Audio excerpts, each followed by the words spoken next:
ഇതിനകത്ത് വന്നിരിക്കുന്ന ഒരു പ്രശ്നം എന്താന്ന് വെച്ച് കഴിഞ്ഞാൽ ഈ കഴിഞ്ഞ കാലത്തെ പ്രത്യേകിച്ച് ഈ കോടതി വിധി ഇംപ്ലിമെന്റേഷൻ സമയം തൊട്ട് പ്രത്യേകമായി ഉണ്ടായിരുന്ന സംഘർഷാവസ്ഥയുണ്ട്. അപ്പോ ഈ ഒരു യോജിപ്പിന് പറ്റാത്ത വിധത്തിലേക്ക് മനുഷ്യരെ ഒരുക്കുകയാണ് യഥാർത്ഥത്തിൽ അവിടെ നിന്നത്. അപ്പോ അവിടെ അങ്ങനെ വന്നിരിക്കുന്ന ഒരു വലിയ പ്രശ്നമുണ്ട്. അതായത് ഏതെങ്കിലും തരത്തിൽ യോജിക്കുന്നത് സ്വന്തം നിലവും അപകടത്തിലാക്കുകയാണെന്ന് ജനങ്ങളെ ബോധ്യപ്പെടുത്തുന്ന ഒരു സമീപനമാണ്. അപ്പൊ ജനങ്ങള് ഇടയ്ക്ക് വന്നിരിക്കുന്ന, അതായത് പാത്രീസ് കക്ഷിയിൽ വന്നിരിക്കുന്ന ഒരു പ്രത്യേക ഒരു സാഹചര്യം എന്ന് പറയുന്നത്, അവരെ ഇതുപോലുള്ള ഒരു കുഴിയിൽ കൊണ്ടുപോയി സഭാ നേതൃത്വം എത്തിച്ചു എന്നതിന് അവരോടുള്ള ദേഷ്യവും, ഒപ്പം തന്നെ പള്ളിയിൽ നിന്ന് അതിന് പുറകെ പോയി പുറത്തായതിനുള്ള ഓർത്തഡോക്സുകാരോടുള്ള ദേഷ്യവും എല്ലാം കൂടെ കൂടിയൊരു മാനസിക പകയാണ് ജനങ്ങളില്. അതുകൊണ്ട് അവര് എന്തും സഹിച്ച് സമാന്തര സംവിധാനം ഉണ്ടാക്കി ഈ രണ്ടു കൂട്ടരെ അകറ്റി, അതായത് ഒരുവിധം പ്രൈവറ്റ് ട്രസ്റ്റുകളിലാണ് ഇൻഡിപെൻഡന്റ് ഫീഫ്ഡംസ് ഓരോ പുതുതായിട്ട് ഉണ്ടാക്കുന്ന പ്രസ്ഥാനങ്ങളും. അപ്പൊ അതിനകത്ത് 5-6 സാമ്പത്തിക ശേഷിയുള്ളവർ ചേർന്ന് ഒരു പള്ളി ഉണ്ടാക്കും. അത് കഴിഞ്ഞാൽ അത് അവരുടെ ഒരു കുടുംബ പള്ളി പോലെ വരും. അത് നമ്മുടെ പഴയ കാലത്തെ കുടുംബ പള്ളികളുടെ ഒക്കെ ഒരു അവസ്ഥ. അപ്പൊ ബാക്കിയുള്ളവര് അതിന് പുറത്താകുന്ന സാഹചര്യത്തിൽ നാളെ ഈ പണം കൈകാര്യം ചെയ്തതിന് ഉൾപ്പെടെ അവർക്ക് പണം ഇടുക എന്നുള്ളത് മാത്രമേ ഉള്ളൂ. കൈകാര്യം ചെയ്യുന്നത് ഈ ട്രസ്റ്റുകാരുടെ ഒരു പരിപാടിയാണ്. അതിന് ഭാവി വളരെ പ്രശ്നം സൃഷ്ടിക്കുന്ന ഒരു ഭാവിയാണ് ഉള്ളത്. ഇന്നല്ലെങ്കിൽ നാളെ അവിടെ വീണ്ടും പ്രശ്നങ്ങളുണ്ടാകും. അപ്പോ അത് തന്നെ എനിക്ക് തോന്നുന്നത് നമ്മളെ സംബന്ധിച്ചിടത്തോളം നമ്മൾ ചിന്തിക്കേണ്ട ഒരു കാര്യം, അത്തരത്തിലേക്ക് ആ ഭാഗം പോകാതെ അവരെയും കൂടി നമ്മുടെ ഒരു സംവിധാനത്തിൽ കൊണ്ടുവന്ന് മലങ്കര സഭയെ ശക്തീകരിക്കുക എന്നുള്ളതാണ് അതിനകത്ത് വേണ്ടത്. കാരണം അവർക്ക് സ്വന്തമായ ഒരു ഭരണഘടന ഉണ്ടാക്കാൻ ഇനി സാധിക്കില്ല, അത് ഉറപ്പാണ്. കാരണം ഈ സ്ഥാനങ്ങൾ തമ്മിലുള്ള ബന്ധം നിർവചിക്കുമ്പോൾ പ്രശ്നങ്ങൾ വരും. പാത്രിക സ്വഭാവം ഏതല്ല, നമ്മുടെ 34 ഭരണഘടനയ്ക്കകത്ത് പാത്രികസിന് ഇവിടെ ഇടപെടാവുന്ന സാഹചര്യങ്ങൾ എന്നെല്ലാമെന്നൊക്കെ എഴുതിയിട്ടുണ്ട്. അങ്ങനെ എഴുതിയിരുന്ന ഒരു ഭരണഘടനയ്ക്ക് അതിന് അംഗീകാരം കിട്ടുകയില്ല, പാത്രിക സ്വഭാവം അംഗീകാരം കൊടുക്കാൻ സാധ്യതയില്ല. അതുപോലെ ഈ അധികാര സ്ഥാനങ്ങൾ ഡിഫൈൻ ചെയ്യാൻ സാധിക്കാത്തത് കൊണ്ടാണ് ഇതുവരെ ഒരു ന്യായമായ ഭരണഘടന അവർക്ക് ഉണ്ടാക്കാൻ സാധിക്കാതെ. നമ്മൾ ഓർക്കുന്നുണ്ടല്ലോ, നമ്മളൊക്കെ ഒന്നിച്ച് അവിടെ നിന്നിരുന്ന കാലത്ത് തിരുമേനിയൊക്കെ വളരെ ഒരു ഡ്രാഫ്റ്റ് വരെ എഴുതി ഉണ്ടാക്കി. അപ്പൊ ഇവർക്ക് ഒരിക്കലും ഒരു ഡിഫൈൻഡ് വേ ഓഫ് തിങ്കിങ് അല്ലെങ്കിൽ ഒരു ക്രമീകൃത രീതിയിൽ, ഒരു വ്യവസ്ഥാപിത രീതിയിൽ ഒരു ഭരണം നടത്തുവാൻ ആഗ്രഹമോ താല്പര്യമോ സാധിക്കത്തോ ഇല്ല. അത് സാധിക്കില്ല, അതാണ് സാധിക്കില്ലെന്നുള്ളതാണ് അടിസ്ഥാനം. ഒരു താല്പര്യം എന്ന് പറഞ്ഞാൽ ജനങ്ങൾക്കൊക്കെ ചിലപ്പോൾ താല്പര്യം കാണും. ഇത് പാത്രിക സ്വഭാവത്തെ ഇവിടെ ഇടപെടുത്താനും അദ്ദേഹത്തിന് ഇടപെടാനും ഒക്കെ ഉള്ള സാഹചര്യം എപ്പോഴും ഉണ്ടാക്കുന്നത് വഴി ഇവിടെ എന്നും പ്രശ്നമാണ്. അപ്പൊ അത് നമുക്ക് കാണാവുന്നതാണ്. ഭരണഘടന ഉണ്ടായാലും പാത്രിക സ്വഭാവയ്ക്ക് ഇടപെടാവുന്ന ഒരു സാഹചര്യം അതിനകത്ത് ഉണ്ടായിക്കഴിഞ്ഞാൽ ആ ഭരണഘടന പ്രകാരമുള്ള ഭരണം നടക്കില്ല എന്നുള്ളത് വളരെ വ്യക്തമാക്കുന്നതാണ് ക്നാനായ ഭരണഘടന.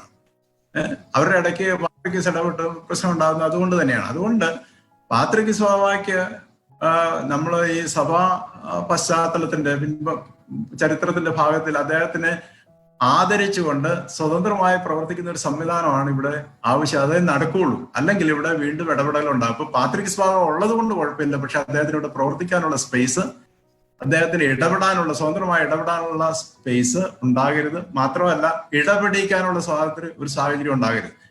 പാത്രിക സ്വഭാവം വേണ്ടെന്നല്ല, പക്ഷേ ഇവിടെ സുഗമമായി സഭാ സംവിധാനം പ്രവർത്തിച്ചു പോകാനുള്ള ഒരു സാഹചര്യം സൃഷ്ടിക്കപ്പെടണം. അതിനവർക്ക് സാധിക്കാത്തത് കൊണ്ട് ഞാൻ എന്നും പറയുന്ന കാര്യമാണ്. അതുകൊണ്ടാണ് നിലവിലിരിക്കുന്ന ഒരു ഭരണഘടനയ്ക്ക് ഉള്ളിൽ നിന്ന് ഈ സഭ മുന്നോട്ട് പോകാനായിട്ട് അവർ ശ്രമിക്കുകയാണ്. അത് തന്നെയാണ് വലിപ്പറപ്പ് ഗ്രിഗോറിയോസ് പറഞ്ഞത്, ഇത് വലിയ തർക്കമില്ലാത്തൊരു സാധനമാണ്, ഇതിനകത്ത് തന്നെ കുഴപ്പം, ഇതിനുള്ളിൽ നമ്മൾ വിചാരിച്ചിട്ടൊന്നും ഉണ്ടാക്കാൻ പറ്റിയിട്ടില്ലല്ലോ, ഉണ്ടാക്കാൻ സാധിച്ചില്ല. അത് പാത്രിക കക്ഷിക്കാരെ യഥാർത്ഥത്തിൽ ഇന്നും മനസ്സിലൊക്കെ ആക്കിയിട്ടുണ്ട്. പക്ഷെ അത് തള്ളിക്കളഞ്ഞുകൊണ്ടാണ് ഈ ഇപ്പോഴത്തെ ഈ പോക്ക്. അതിനകത്ത് ഈ പ്രായോഗിക തരത്തിൽ വേറൊരു തമാശ കൂടെ ഉണ്ട്. ഇവര് ഈ 2002 സുപ്രീം ഉണ്ടാക്കിയതും സുപ്രീം കോടതി പിന്നീട് റദ്ദാക്കിയതുമായ ഭരണഘടനയ്ക്കകത്ത് ഈ അതീന്ദ്രമായ സകലവിധ അവകാശങ്ങളും എഴുതി കൊടുത്തു. പക്ഷേ അതനുസരിച്ച് പാത്രീസ് ഇടപെടുമ്പം തെറിവിളിയ. അതുകൊണ്ടാണല്ലോ ഇരുമ്പൊലൊക്കെ ഇരുമ്പ് മുഖമൊന്നും. അപ്പൊ പാത്രീസ് ബാബ തന്നെ ഒരിക്കൽ പറഞ്ഞത്, അവര് ഭരണഘടനയിൽ എഴുതി, ഞാൻ അവര് തന്നെ എന്നിൽ വെസ്റ്റ് ചെയ്തിരിക്കുന്ന പവേഴ്സ് ഉപയോഗിച്ച് എഴുതുന്നുണ്ട്, അവരെന്തിനാ വഴക്ക് പിടിക്കുന്നത്? അതേസമയം മറുവശത്ത് ഞാൻ എപ്പോഴും നമ്മളിതിന്റെ ഒരു ചരിത്ര ഇവർക്ക് ഇപ്പോഴത്തെ ഈ ഗ്രൂപ്പിന് പഴയ ലെഗസി അവകാശപ്പെടാൻ സാധിക്കയില്ല എന്ന് പറയുമ്പോൾ പോലും ഈ റോയൽ കോടതി വിധി തൊട്ട് സിസ്റ്റമാറ്റിക്കലി പാത്രീസ് ബാബ ഉണ്ടായിരുന്ന അവകാശങ്ങൾ നശിപ്പിക്കുക ചെയ്തു. അതെ, കാരണം ഇപ്പം ഒരു ഇപ്പം റോയൽ കോടതി വിധി കഴിഞ്ഞ് പാത്രീസും മലങ്കര സഭയും ഒക്കെ ആയിട്ട് ഒരു റീസണബിളി എന്ന് പറയാവുന്ന ഒരു നല്ല ഇടപെടാനും ഒക്കെ ഉള്ള ഒരു അവസരം ഉണ്ടായിരുന്നു, അറ്റ്ലീസ്റ്റ് സ്പിരിച്വൽ മാറ്റേഴ്സിൽ. ടെമ്പറൽ മാറ്റേഴ്സിലോ അഡ്മിനിസ്ട്രേറ്റീവിലോ അല്ലെങ്കിൽ പോലും.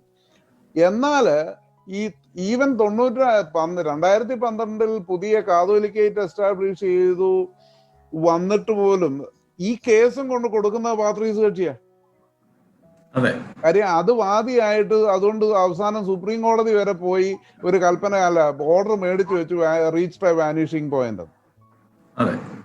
അപ്പൊ ഇത് എനിക്ക് തോന്നുന്നത് അത് കഴിഞ്ഞിട്ട് ഈ 70-കളിൽ ഉണ്ടായ പ്രശ്നത്തിലും ഉടനെ പുതിയ തർക്കം കൊണ്ടുവന്നു, ഇടവ പള്ളികള് സ്വതന്ത്രമാണ്, അവർക്ക് ഡിസൈഡ് ചെയ്യാൻ നോക്കും. അതും സുപ്രീം കോടതി ചെന്നേച്ച് പറഞ്ഞു ഭരണഘടന വാലിഡ് ആണെന്നും.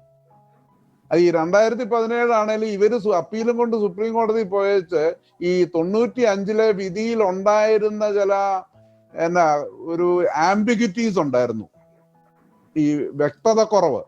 അത് വളരെ ക്ലിയർ ആയിട്ട് ഇപ്പം വളരെ കൃത്യമായിട്ട് ശരിക്കും ഒരു അയൺ ഫ്രെയിം വർക്ക് തന്നെ സഭയെ സംബന്ധിച്ചിടത്തോളം വളരെ ബെനിഫിഷ്യൽ തന്നെ പറയാം. മിശ്ര അത് തന്നെയല്ല, ഇത് കഴിഞ്ഞിട്ടറിയാലോ, ഇത് മിശ്ര കഴിഞ്ഞു വേറെ 1-2 ബെഞ്ചിലും പോയതും ഒക്കെ തീർത്ത് കിട്ടിയൊരു വിധി. ഇത് ഈ സഭയിൽ ഒരു സമാധാനം ഉണ്ടാക്കുന്നതിന് 2 തരത്തിലുണ്ട്. ഒന്ന്, ഒരു ആ പാർട്ടികൾക്ക് സ്വാതന്ത്ര്യം കൊടുത്തോണ്ട്. അന്നേരം എങ്ങനെയാന്ന് വെച്ച് കഴിഞ്ഞാൽ വരുന്നത്, നമ്മൾ ബാബു പോൾ അങ്കിളിന്റെ ഭാഷയെ പറഞ്ഞാല് sufficiently vague and sufficiently clear എന്ന് വെച്ചാൽ അത്യാവശ്യം ക്ലാരിറ്റി ഉണ്ട്, പക്ഷെ അതങ്ങനെ തെളിച്ച് പറയാതെ. അപ്പൊ അങ്ങനെ പറഞ്ഞാൽ 1995 അതായത് 2 കൂട്ടർക്കും സമാധാനമായിട്ട്, പ്രത്യേകിച്ച് പാത്രിക കക്ഷിക്കാർക്ക് അഭിമാനത്തോടു കൂടി യോജിക്കാവുന്ന ഒരു സാഹചര്യം സൃഷ്ടിക്കാനായിട്ട് വളരെ ബോധപൂർവം ഉണ്ടായ ഒരു വിധിയാണ്. അതുകൊണ്ടാണ് ഈ ന്യൂനപക്ഷ വിധിക്ക് ഒരു റാഡിക്കാലിറ്റി അതിനകത്ത് അവർ പ്രത്യേകം ശ്രദ്ധിച്ചത്. അപ്പൊ അത് ഇവിടുത്തെ കക്ഷിക്കാർക്ക് മനസ്സിലാവില്ല എന്ന് പറഞ്ഞപ്പോഴാണ് അരുൺ മിശ്ര വളരെ വ്യക്തമായിട്ട് ഇത് നിങ്ങൾക്ക് ഇത്രയ്ക്കുള്ള കാര്യം എന്ന് പറഞ്ഞത്. അപ്പൊ അത് മനസ്സിലാക്കി സഹകരിക്കുകയാണെങ്കിൽ ഉള്ള ഒരു കാര്യം എന്താണെന്ന് വെച്ചാൽ ഈ സഭയ്ക്ക് ഭാവി